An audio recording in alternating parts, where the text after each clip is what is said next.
we're focusing in on the feast and talking about that. I don't know if you've gotten out a calendar and looked, but you know, God's festivals are getting pretty close. Do you realize there are 45 days from now until the Feast of Trumpets? 45 days. That's just over 6 weeks from now until the Feast of Trumpets. So we are really just on the verge of the fall festival season. We're right here at that point. By the way, Feast of Trumpets will be in Lafayette for combined service. I think Scott Lions Club, if I remember correctly. So that you know ahead of time now that we'll be giving announcements on that as the time approaches. But we're getting very close. The time is approaching. 45 days away from the Feast of Trumpets. Traditionally, God's festivals, when you go through and study in the Scriptures and study the events that took place in conjunction with the festivals, you find that over and over again, God's festivals are times of dedication, times of rededication, times of renewal, times of a spiritual renewal and a spiritual refocusing. Many events are associated with God's festivals and play a very important role. And I think it is important as we approach the festival season and as we're in the hustle and bustle of our preparations, of our housing arrangements, of planning out our travel arrangements, the whole gamut of just physical details that you've got to work out in order to go and to do something. It's good to step back and get a perspective and to realize from a little broader view. When we pick up the story in the book of 1 Kings, we read of the ups and downs of the kingdoms of Judah and Israel. Primarily, Judah is focused upon, at least particularly in the books of Chronicles. A little more is told about northern Israel in the books of Kings. But in the book of 1 Kings, we find that as we come on down here in chapter 14 of 1 Kings and verse 30, that there was war between Rehoboam and Jeroboam all their days, and Rehoboam slept with his fathers. He was buried, and Abijah, his son, reigned in his stead. Now, if you remember, when King Solomon died, Rehoboam, his son, was to succeed to the throne. And because of Rehoboam's mishandling of a situation, northern Israel appointed Jeroboam as their king. And so you have the beginning of the parallel history between Israel and Judah. And Judah under Rehoboam, the son of Solomon, and then Jeroboam in Israel. Now, as you come on down, we find that that first Rehoboam died, and his son Abijah became king. And Abijah reigned over Judah. And we're told in chapter 15 and verse 2 that Abijah reigned for 3 years, and he died. And in verse 8, he was buried. And Asa, his son, reigned in his stead. In verse 9 of chapter 15, this was the 20th year of Jeroboam that Asa became king. So here we are now, 20 years downstream from Solomon's death, and Asa has become king. Now, 20 years is not that long a period of time. We just within the last week or so, just celebrated the 1 week or the 25-year anniversary of the moon landing, and that, of course, was a very striking event for all of those of us who remember it, and I guess probably at least a large segment of us here remember that, probably have very vivid memories of it. 20 years is not that long ago. That's 1974. Well, here we are. Solomon has only been dead 20 years. We've moved downstream this 20-year period, and Asa has become king. Asa was actually the great-grandson of King Solomon, because there have been some fairly quick successions. And Asa became king, and we find that in verse 11 that Asa did that which was right in the sight of the Lord, as did David his father, or his ancestor. Actually, David was the great-great-grandfather of King Asa, though from the time of David's death until Asa became king was a period of only 60 years. A period of only 60 years. That's like, 1934 till now. So, the time that Franklin Roosevelt became president, on down to now. In a lot of ways, a lot of history, a lot of things have happened yet not something that, not a gigantic amount in terms of time, because certainly, some of you have memory of that. Asa became king, and he sought to copy his ancestor David. In verse 12, he took away the Sodomites out of the land. That was one of the things he started with. And he removed all the idols that his fathers had made. So here we find that his predecessors had actually built up all this idolatry. They built up idol images. His mother, or literally his grandmother, the Hebrew word that is translated mother here is a word that can refer in a general sense to any female ancestor, mother, grandmother, great-grandmother. If you go back and tie it in with other scriptures, you'll find that this Maacah was the wife of Rehoboam, and therefore the grandmother, literally, of Asa. She was the queen mother, and he removed her from this position because she had made an idol in a grove. So she actually had this idol image, and Asa knew that there was no way that he could straighten the land out. He couldn't put things back on the track and have the queen mother, someone in a position of authority, actually setting this example. So he actually had to start with his grandmother's idol, the verse back in Chronicles, 2 Chronicles, tells us it was an abominable idol. If you look that up, commentaries describe that expression referring to things that were obscene. If you look at a little bit, read a little bit about some of the idolatrous cults of the Canaanites, you realize that a lot of it got into fertility symbolisms, and some of them were just grossly, blatantly obscene. And that evidently was the kind of idol she had up in this grove, and he destroyed it. He burned it, stamped it to dust, and threw it in the brook, so he got rid of that. He did not remove all of the high places, but evidently, certainly those in the environs of Jerusalem, he did at a little later time, as we're going to see. His attitude was right, was sincere with the Eternal all his days. Now, let's come on back to the parallel account in 2 Chronicles. I want to show you a little bit more. In chapter 14 of 2 Chronicles, verse 1, we find that Abijah slept with his fathers and Asa reigned in his stead. And in his days, the land was quiet 10 years. When Asa became king, things were quiet. Asa did that which was good and right in the sight of the Eternal his God. He took away the altars of the strange gods and the high places. He broke down the images and cut down the groves. So he began to take action to stamp out idolatry. The first thing he did was take away the altars to the strange god, the altars to Baal, the altars to Ashtaroth, the altars to the various pagan gods of the Egyptians and the Canaanites. The first thing he did was to destroy those. Well, the high places were places that had been set up ostensibly for the worship of the God of Israel. But they were not sanctioned according to the law. They were just people sort of doing it the way it seemed a good idea to them, a lot of times blending various customs together. He got rid of the images.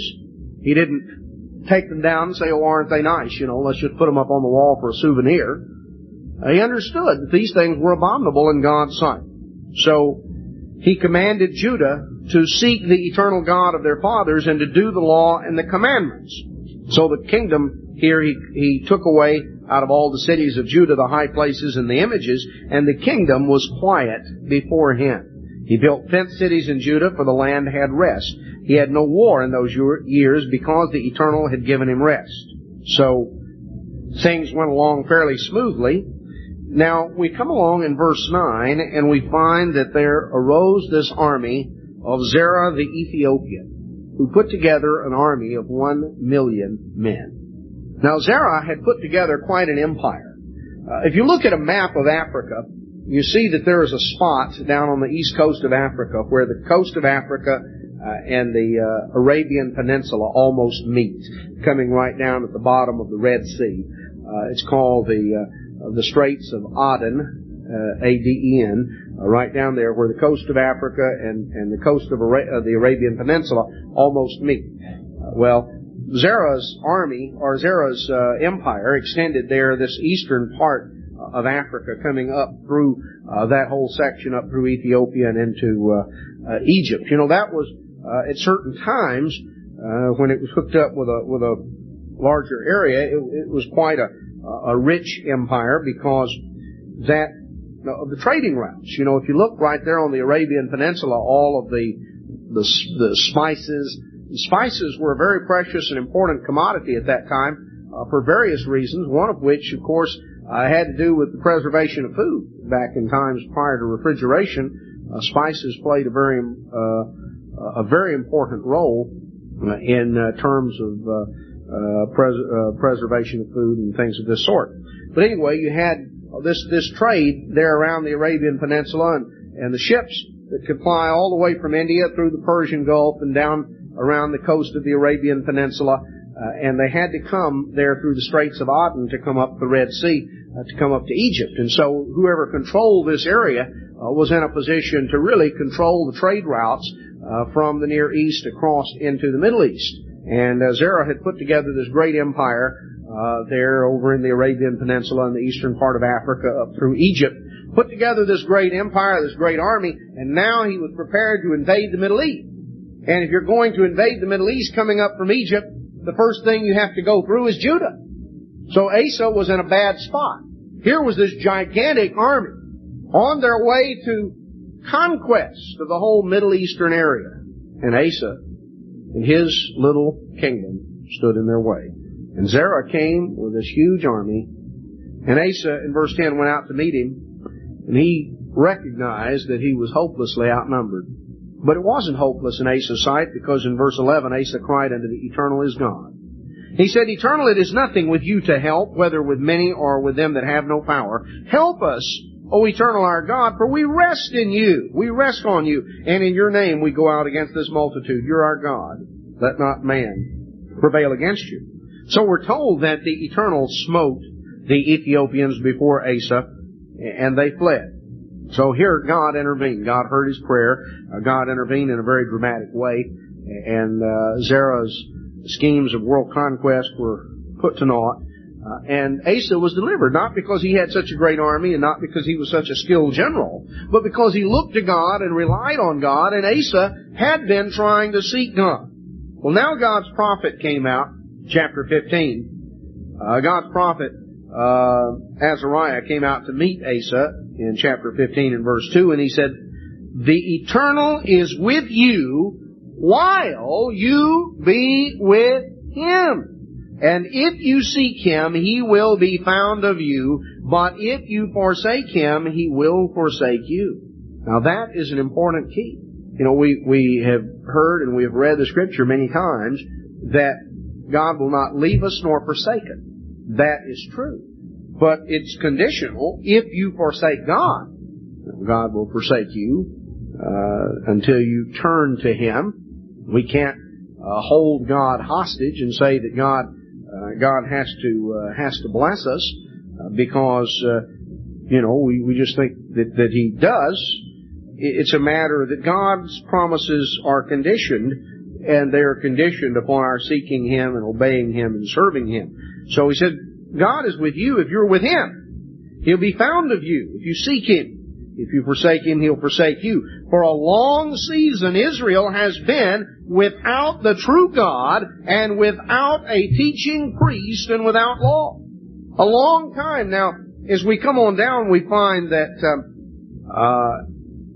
things had peace for the first 10 years of Asa's reign, and then all these troubles started. And we find in verse 10 of chapter 15 that we come on down to the 15th year of the reign of Asa, when this real revival that Asa led took place. So, from the death of Solomon until the time Asa became king was 20 years. From the death of Solomon until this revival here in chapter 15 and verse 10, 15 years into Asa's reign, was a period of 35 years. He says, for a long time Israel has been without the true God, without a teaching priest. They had been off the track for a long time. Certainly the 20 years prior to the beginning of Asa's reign, and really the last few years of Solomon's reign. Years had gone by. Decades had gone by. Things had gotten further and further off track. So Asa was told by the priest, or by the prophet, what he was to do. You see, Israel has turned away from God, has been without a teaching priest, without law. Verse 4, when they in their trouble did turn unto the eternal God of Israel and sought Him, He was found of them. And in those days there was no peace to him that went out, nor to him that came in. Great vexation were upon all the inhabitants of the countries. And the nation was destroyed of nation, city of city. God did vex them with all adversity. Be strong, therefore, and let not your hands be weak, and your work shall be rewarded. So this is the message that Asa was given. He said, look, you can look around, you can see what trouble, you can see the turmoil, you can see the difficulty. There's been this massive invasion that has come in and just terrorized people. And God has delivered you because you sought to Him. Now, Asa had taken some very important corrective action. He had abolished the idolatrous altars throughout the land. He had taken some positive actions, but a period of years had gone by. 10 years went by, and Asa eliminated a lot of the negatives, but he got sidetracked. He started building up fenced cities, and he started doing various things, and he didn't get around to doing all of the positive things that needed to be doing. And so then various difficulties and problems and just increasing strife and turmoil came over the next 5 years, culminating in this great invasion from which God delivered them. And then God sent a prophet and He said, Asa, you started out fine, but you really need to get on track. People need the law of God. They need a teaching priest. And if you'll seek God, if you'll really seek God and seek God's way, God will be found and God will answer and God will deliver. You know, that was always the key. So we find what happened. Verse 8, 2 Chronicles 15. When Asa heard these words and the prophecy of Oded the prophet, he took courage, and he put away the abominable idols out of all the land of Judah and Benjamin, and out of the cities which he had taken from Mount Ephraim, and he renewed the altar of the Eternal that was before the porch of the Eternal. Asa had evidently not worshipped the idolatrous images, had taken certain action when he first became king, but had not really followed it up. And because he didn't really replace the negative with a positive, people drifted back into their old customs and old attitudes die hard. So now, Asa was stirred up, and he took courage. He got rid of all the idolatry and all of these things. He renewed the altar of the Eternal, rededicated God's altar. In verse 9, he gathered all Judah and Benjamin and the strangers with them out of Ephraim and Manasseh and out of Simeon, for they fell to him out of Israel in abundance, when they saw that the Eternal his God was with him. Asa stood up for what was right, and as he did, more and more of the people from Ephraim and Manasseh and Simeon and various of the tribes began to come there because they wanted to be a part of where the living work of God was and where God was blessing. In verse 10, so they gathered themselves together at Jerusalem in the 3rd month. Now the 3rd month is the month of Pentecost.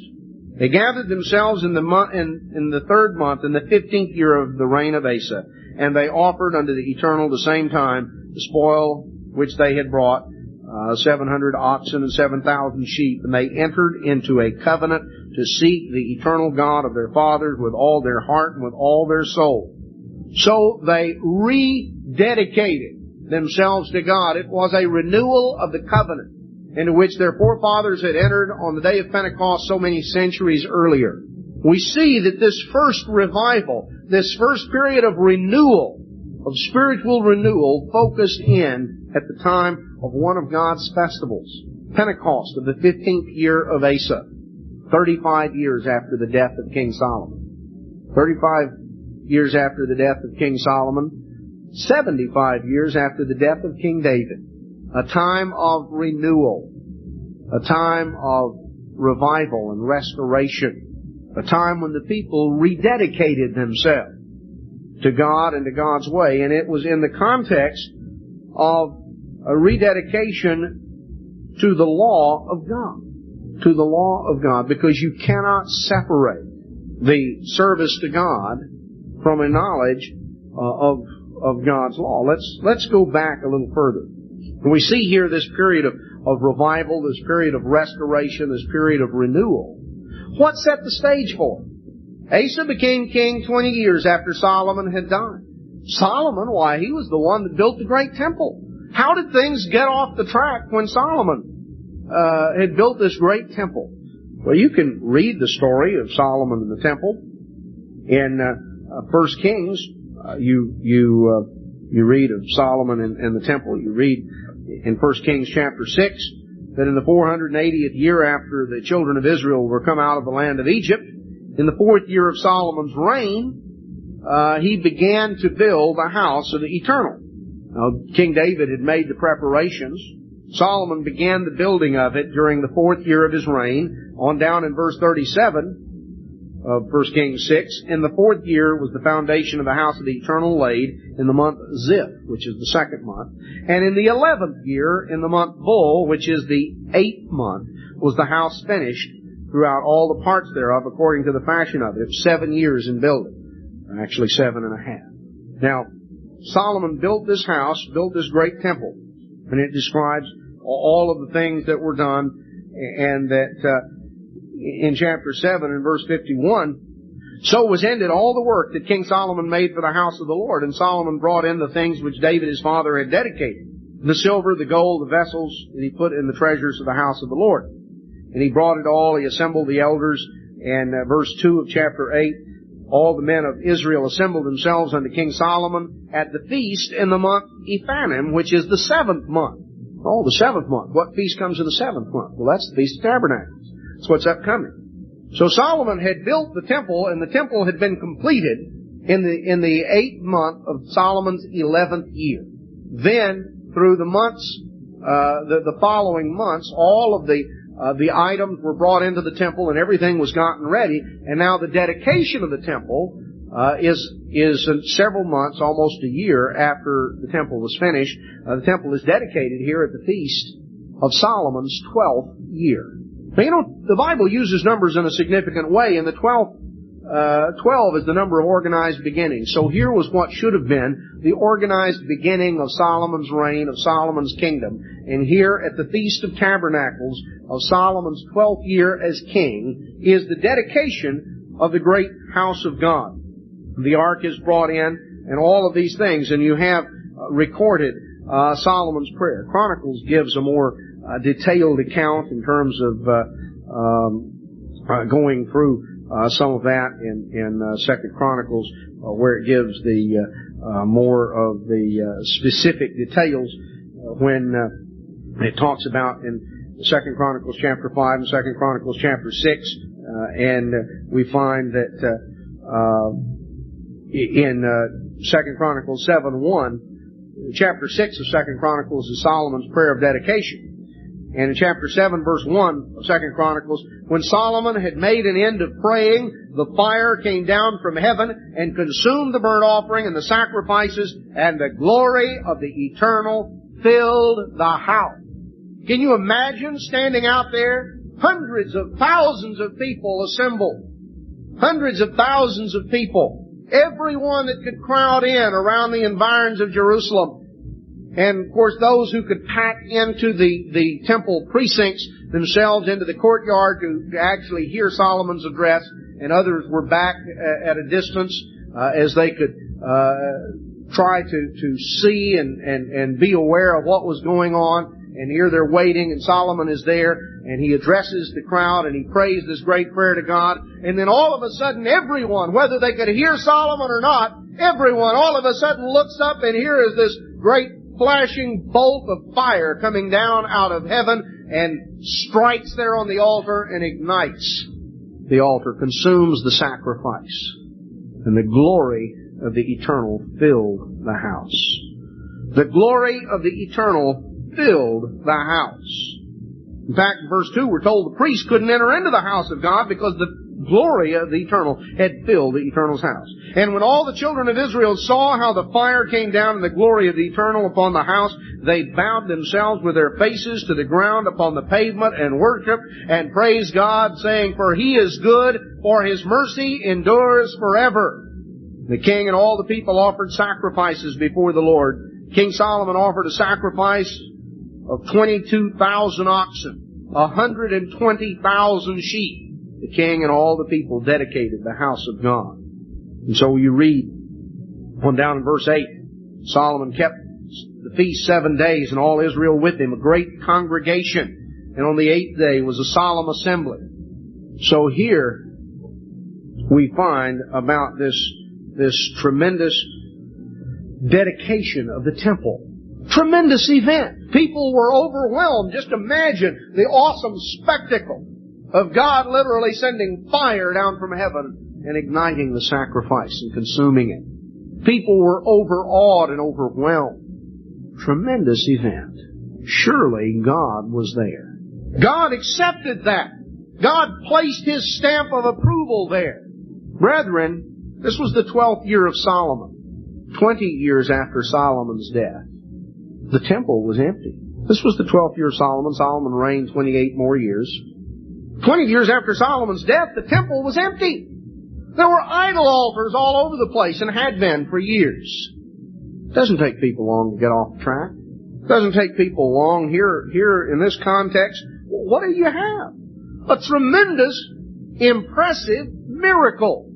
Oh, people would never forget that, would they? Well, let's just turn the page here in 1 Kings 10. You read of the abundance and the riches that Solomon had and all the things it describes here in 1 Kings chapter 10.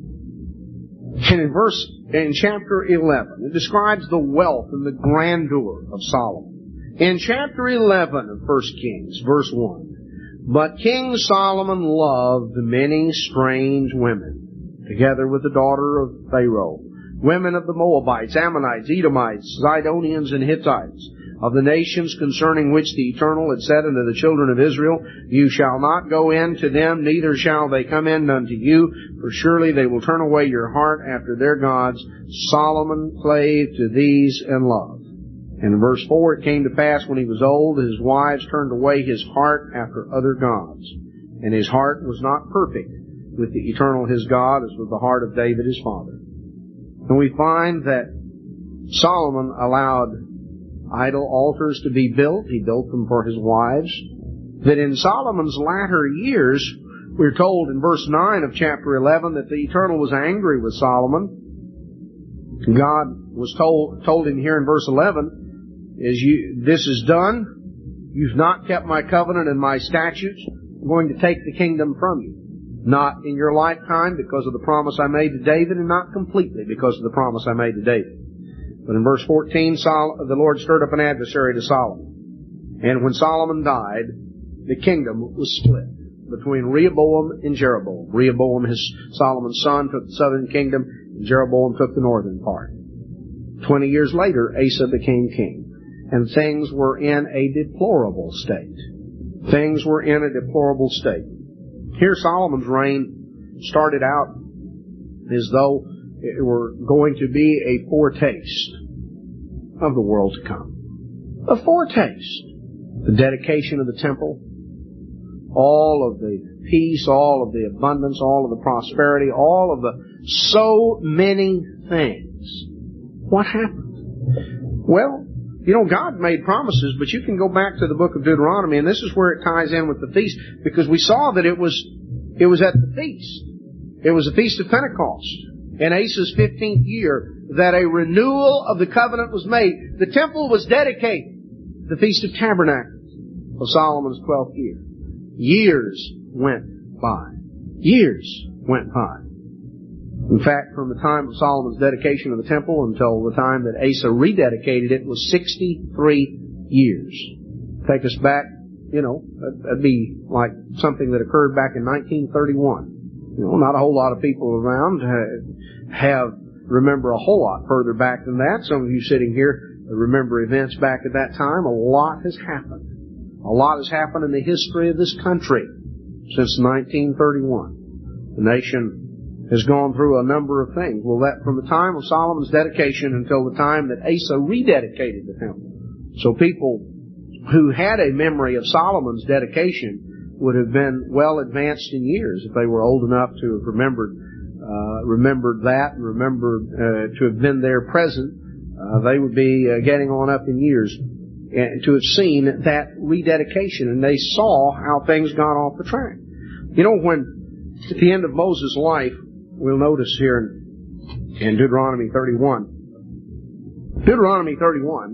God inspired Moses to tell the children of Israel, in verse 3 of Deuteronomy 31, that the Eternal your God, He will go over before you, and He will destroy the nations from before you, and you will possess them, and Joshua shall go over before you. And we're told that in verse 6, Moses admonished, he said, be strong and of a good courage. Fear not.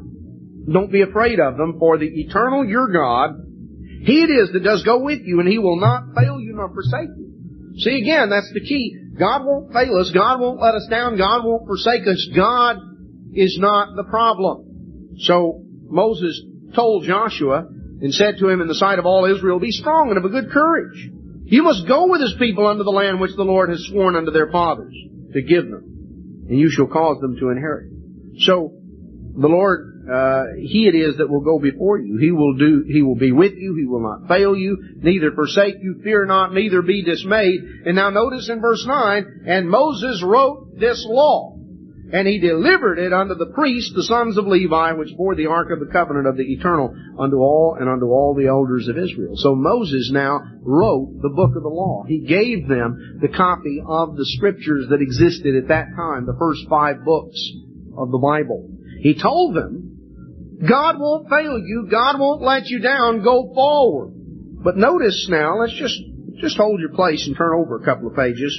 In Joshua chapter 1, we find that God told Joshua almost identically the same thing. He told him, He said, Moses, my servant, is dead. This is chapter 1, verse 2. Arise and go over Jordan. He told Joshua down in verse 5, nobody will be able to stand before you.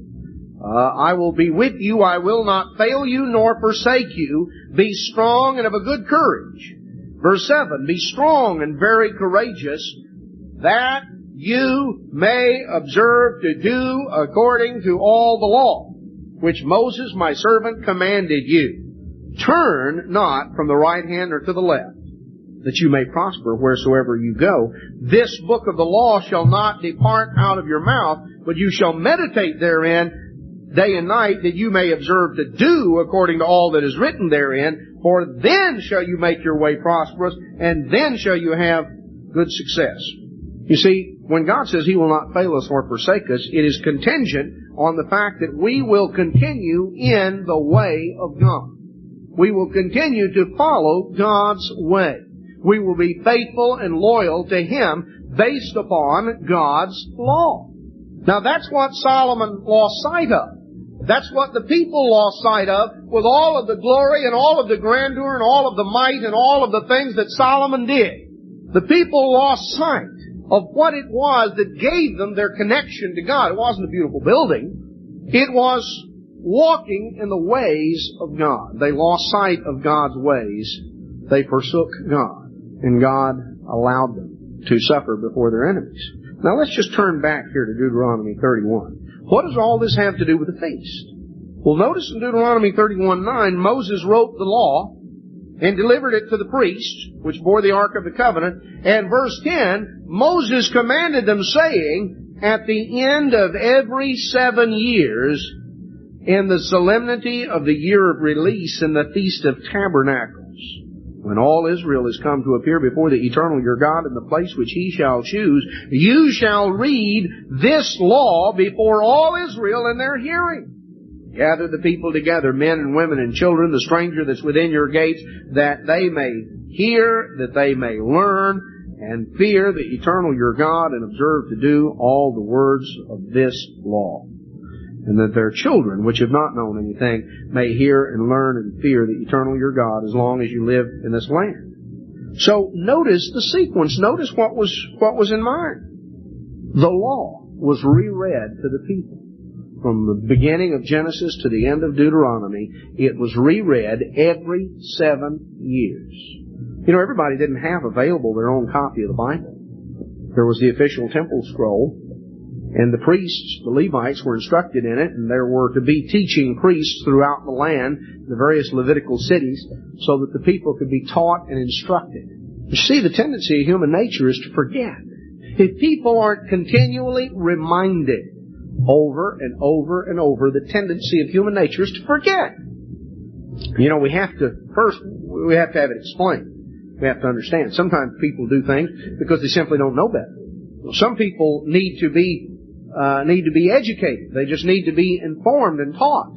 Some who have been informed and taught maybe grow a little careless, a little neglectful, and they need to be admonished. They need to be exhorted and sort of stirred up to think about, to remember, to act on things they've heard and known before, but have just sort of grown a little careless with.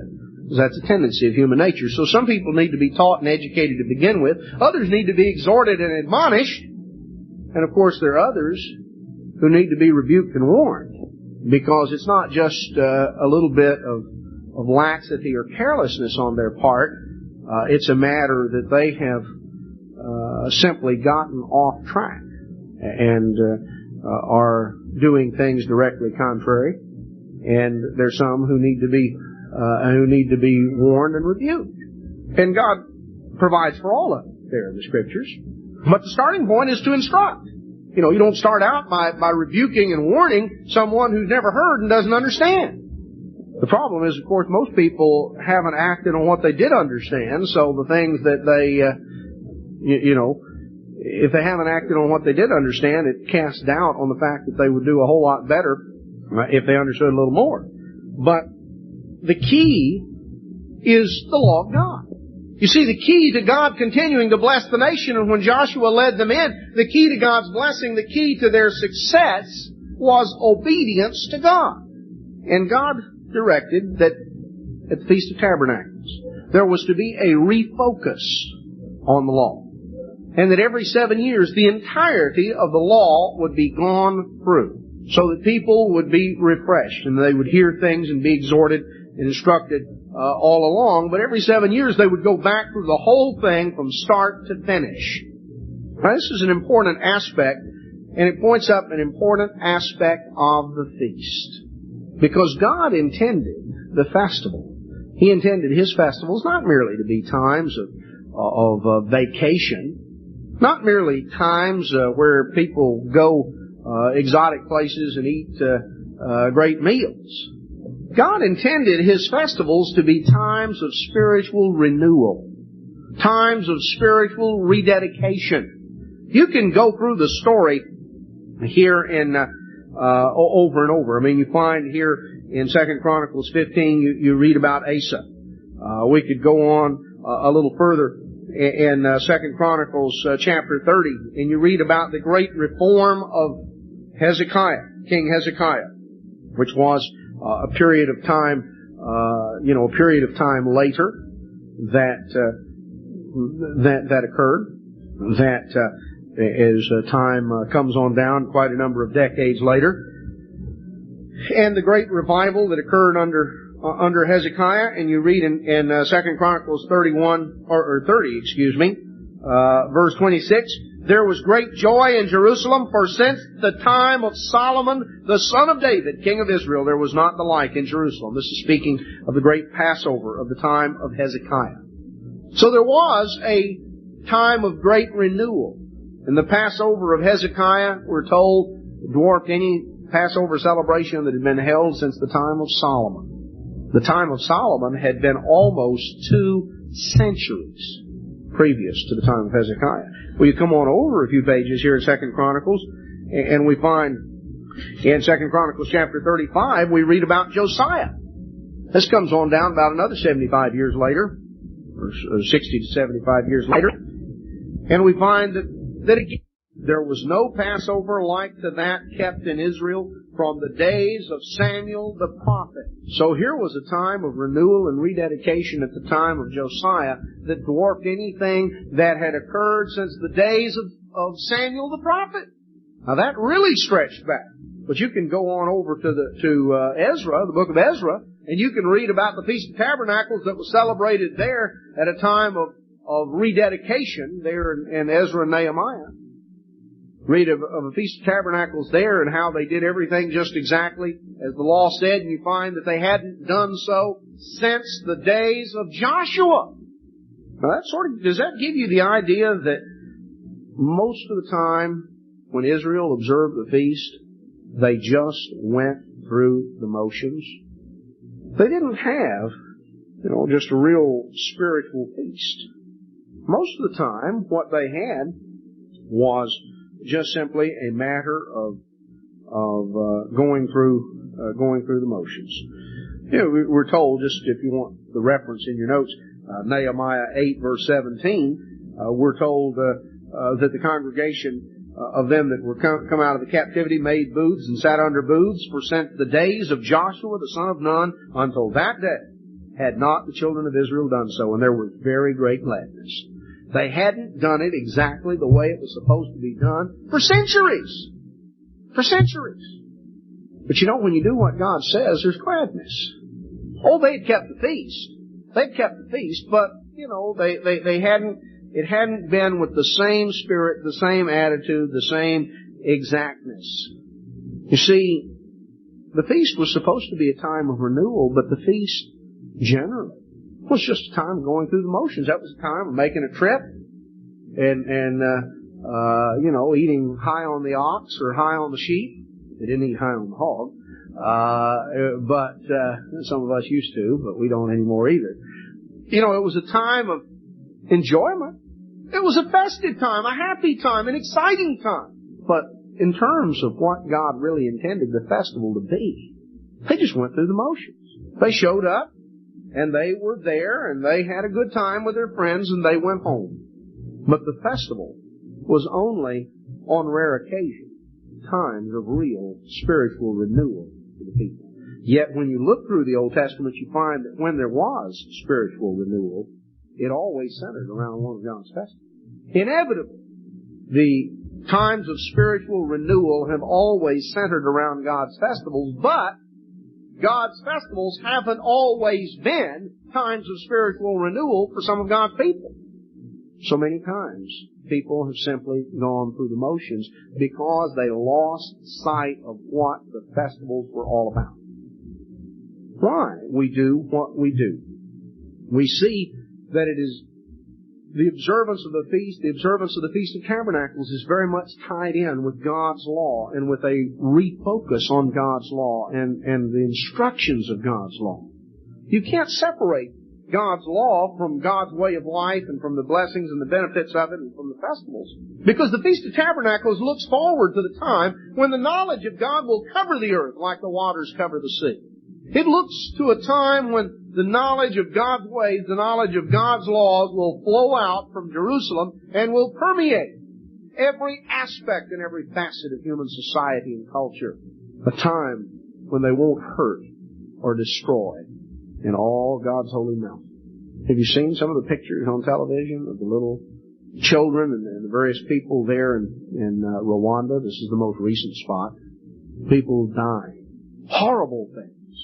And you realize that over and over and over again, that's just a taste, that's a prelude to greater catastrophes yet to come. Catastrophic events, people just hacking each other up with machetes. The time's coming when that's not going to be anymore. But that time can't come apart from the knowledge of God's law. Just religion, quote unquote, is very empty apart from the substance of God's way, of God's law. In Deuteronomy chapter 14, speaking here of God's festival, times that were designated to be times of spiritual renewal and restoration. Deuteronomy 14 in verse 22, "You shall truly tithe all the increase of your seed that the field brings forth year by year. You shall eat before the eternal your God in the place which he shall choose to place his name there. The tithe of your corn, of your wine, of your oil, and the firstlings of your herds and of your flocks, that you may learn to fear the eternal your God always." So here we find that God designates a tithe, not one that goes to the Levites, but here's one that is to be consumed before the eternal God in the place that he will choose. Why do we do that? Notice the latter part of the verse, that you may learn to fear the eternal your God always. First and foremost, the reason we go to the feast is to learn to stand more deeply in reverence and awe of God. You can't do that apart from God's law. So, we go there to do this, that we may learn to fear the eternal always. And instructions here, if it's too long away, if it's the journey is too far to lead your sheep or drive your young bullock, or to carry a sack full of grain, a simple thing to do. And of course, what generally I guess all of us do, or pretty well all of us, is that they sold it, turned it into money, took the money, when they got there, bought what they needed. In verse 26, you shall bestow that money for whatever your soul desires, whatever you want.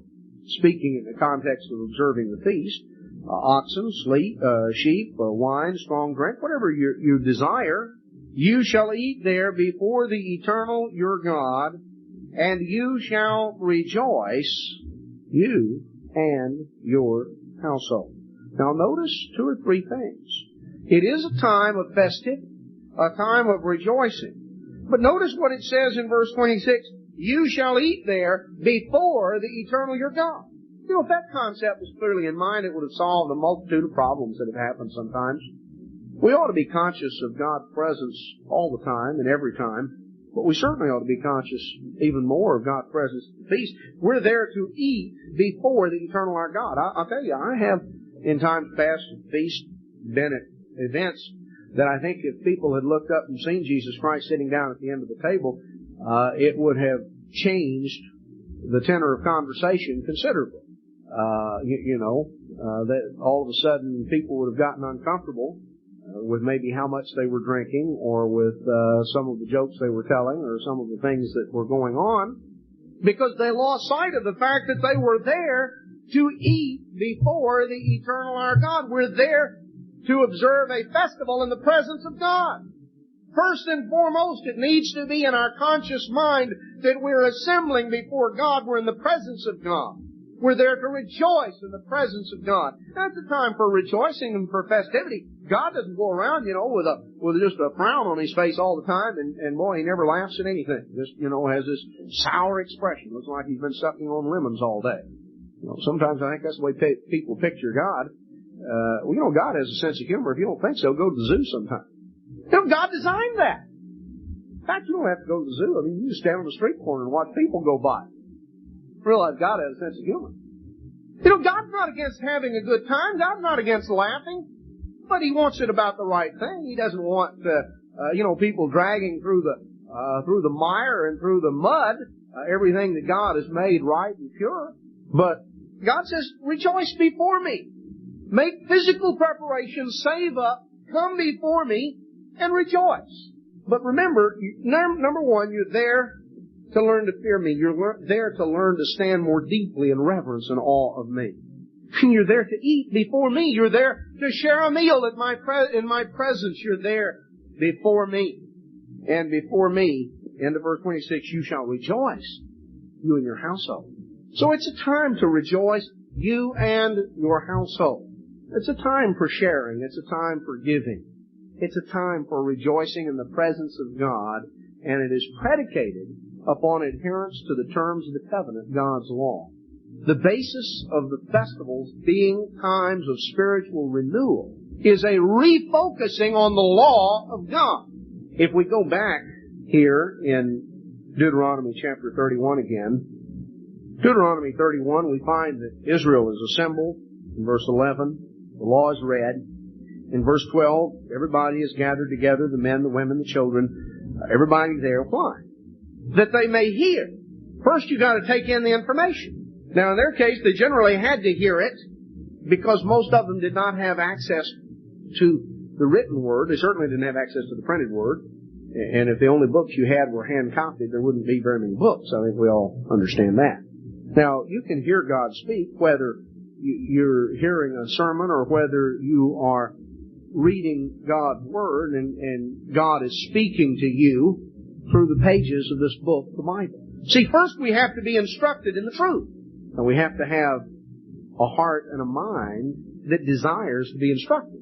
You see, we have to be teachable. So we have to come to the feast in a teachable spirit and a teachable attitude. We need to have that attitude that we may hear, that we may be receptive, that we may take in the information. We take in the information, why? That we may learn. How do you go from hearing to learning? You remember what Joshua was told? See, just a few pages over in Joshua chapter 1. Joshua was told that this book, this is Joshua 1:8, the book of the law was not to depart out of his mouth. That meant he was never to get away from God's Word. But you shall meditate therein day and night, that you may observe to do according to all that's written. You meditate therein day and night. The way you go from hearing to learning is you think about what you heard.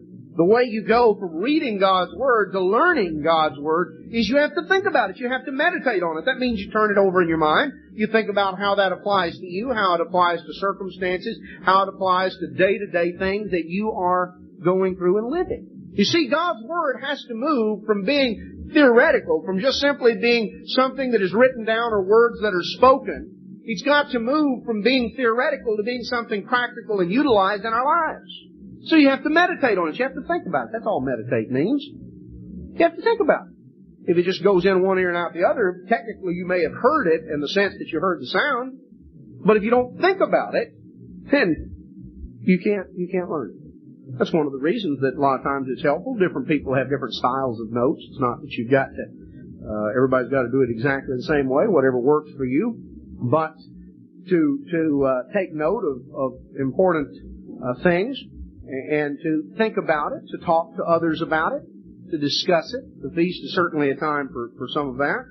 So you hear in order to learn, and you learn in order to fear. See, we don't learn just so we know something somebody else doesn't know. We've got some little technical point of information, and I'm smarter than he is. You know, I know all 7 horns and 7 heads and 10 horns. You know, that really puts me one up. Well, the question is, do I really understand all 10 commandments, and am I doing something about them? You see, we learn in order to fear, to stand in awe and reverence of God. It has to do with our attitude and our perspective. Because a person can take in information, you can learn information and understand how it applies, but if you don't have an attitude of really standing in awe of God, you say, well, yeah, I know it says so and so, but the way I see it, I don't see why that ought to apply, and I don't like to do it that way, and I don't want to do so and so. I like to do this. And that's not an attitude of the fear of God. No, the fear of God stands in awe of God, recognizing the power and the greatness and the glory of God. It doesn't mean you're all cowering in a corner somewhere, but you do recognize the awesome might and power of God, and you stand in awe of it, deeply impressed. I'll guarantee you, the people there at the dedication of the temple under Solomon were impressed with God. Well, the fire came down from heaven, consumed the sacrifice. The glory of the Lord filled the house. Scared them all to death. But it didn't last, did it? Didn't last. The carnal mind is impressed with miracles for the moment. But then quickly, they lose sight of that, focus on something else, and it's like, what have you done for me lately? Well, we're to come to God every year at the festival periods as times of spiritual renewal. We come in order to take in information, in order to learn, in order to fear, to stand more deeply in awe of God, because that leads to observing to do all the words of the law. If you really stand in awe of God, then you're going to really put forth effort to observe it, to put it into practice. See, the festivals were designed to be times of spiritual renewal. When we go through the Scriptures, we find there have been times of spiritual renewal. They always centered around the festivals, but very rarely did they occur. Most people went along year after year, feast after feast, going through the motions, never really utilizing it in the way that God intended. Real spiritual renewal centers around a rededication to God's ways, letting God order our lives through His Word, through His laws. And we're to worship the true God. We're to worship Him in spirit and in truth. God reveals Himself. You know, the best the ancient pagan Greeks could do was to worship the unknown God. I mean, the best thing they had going for them was an altar that they didn't know what.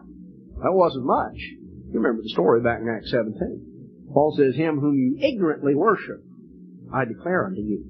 We can know the true God because the true God declares and reveals Himself. But we must worship Him in spirit and in truth, according as He has revealed. And so we find that whenever there were periods of restoration, periods of revival and renewal, that the first thing that was cleared away was the old false concept, was the idols, the high places, the groves, all of the things that smacked of paganism or the taint or influence of paganism. And a refocusing on the law. As we're coming before God at the Feast of Tabernacles, we need to think in terms that the time is coming in the years ahead of us when all nations will come up to Jerusalem to keep the feast. You read about that in Zechariah 14. And we're coming to a time when the God of heaven will make a feast of fat things for all nations and all people. And all of the horror and all of the calamity that fills our news magazines and newspapers and radio news and television news, those things will be things of the past. We're coming to celebrate a time when the desert will blossom like a rose, a time when they will not hurt or destroy in all the holy mountain of God, a time when the knowledge of God will cover the earth the way the waters cover the sea.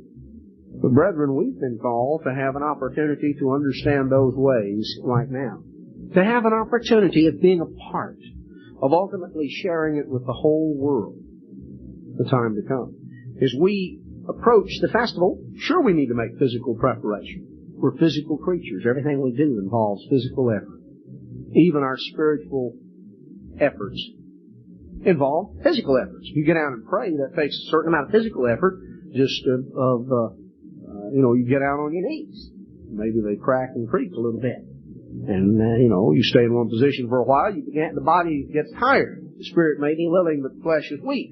The point is, everything we do involves physical things, and the feast is certainly a time for physical festivity and rejoicing. Well, we've got to keep it in perspective as we start making our reservations and our housing arrangements and our travel arrangements and this arrangement and that arrangement.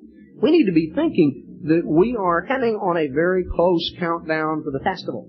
We're just over 6 weeks away from the Feast of Trumpets, the first of the fall festivals. We're getting close. It is something to be excited about and happy about. But along with that anticipation, it builds in a physical aspect. Let's build anticipation for the spiritual aspect. Let's make spiritual preparation to where we come to the feast receptive, to be instructed, to be taught, to learn God's way more fully and more deeply, that we can come away renewed in a positive way, as God would have us to, utilizing the festivals, this fall festival, in a way that God designed His festivals to be, to continually bring us back to a refocusing of His plan, of His way, an opportunity for our spiritual renewal, because we all need to continue to refocus and to renew. And as we do that, and as we make those kinds of preparations, brethren, we're laying the groundwork for what truly can be the best feast. Additional programs and literature available at hwalibrary.com.